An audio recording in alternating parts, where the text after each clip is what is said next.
তো আজকে তোমাদের সাথে শেয়ার করবো আমি ডিউটি থেকে এসে কি কি কাজ করি। তো ডিউটি থেকে এসে যে কিছুক্ষণ হলো, কিছুক্ষণ আগে এসে একটা ভিডিও তোমাদের সাথে শেয়ার করেছিলাম। এই ভিডিওটা পোস্ট করলাম, পোস্ট করে আবার বিছানা গুছাতে লেগে পড়েছি। আর ভেবেছিলাম আজকে বেড কভারটা চেঞ্জ করব, কিন্তু একদিনের জন্য, আর ভাবলাম আজকে আর করব না।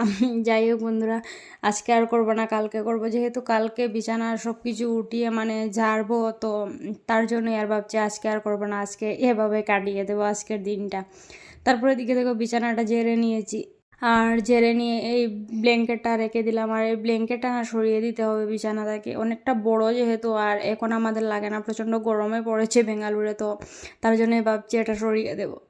তো এটা সরিয়ে দেবো শুকিয়ে রাখতে হবে। তো শুকানোর টাইমই পাচ্ছি না, যেহেতু ডিউটিতে চলে যাই। তো তার জন্য, আর ডিউটি থেকে আসার পরে তো আর রুদ্রটা থাকে না, আমাদের জন্য তো রুদ্র বসে থাকবে না। যাই হোক বন্ধুরা, তো ভাবছি ছুটির দিন শুকিয়ে উপরে উঠিয়ে রেখে দেব।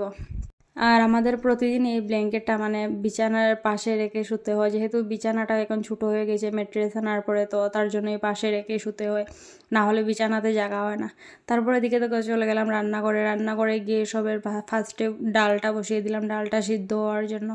আর এদিকে ডালটা সিদ্ধ হচ্ছে, যতক্ষণে অনেকগুলো বাসন পড়ে রয়েছে, ভাবলাম সেই বাসনগুলো ধুয়ে নিলে একটা কাজ কমে যাবে। না হলে এই সিঙ্কের মধ্যে না অনেকগুলো বাসন যদি জমে থাকে, তাহলে আমার পাগল পাগল মনে হয়। আমার হচ্ছে রান্নাঘর পুরো পরিষ্কার থাকবে, তো যদি এলোমেলো থাকে আমার রান্না করতেও ভালো লাগে না, রান্নাঘর থাকতেও ভালো লাগে না। দেখবে মেয়েদের কিন্তু এমনটা হয়। তারপরে দেখো এদিকে রান্না বান্না করে নিয়েছি, এদিকে করেছি ডিম, সয়াবিন, আলু, পেঁয়াজ সব কিছু ভেজে নিয়েছি। আর তার সাথে এই ডিমের ঝোলটা রয়েছে দুপুরে। আর এখন করেছি ডাল দিয়ে, মূলো দিয়ে, আর তার সাথে রয়েছে ধনিয়া পাতা দিয়ে, এসব দিয়ে আজকে ডালটা করেছি। আর তার সাথে রয়েছে মূলো চচ্চড়ি, মুড়ো বলছি। যাই হোক, সবাই ভালো থেকো, সুস্থ থেকো, আজকের জন্য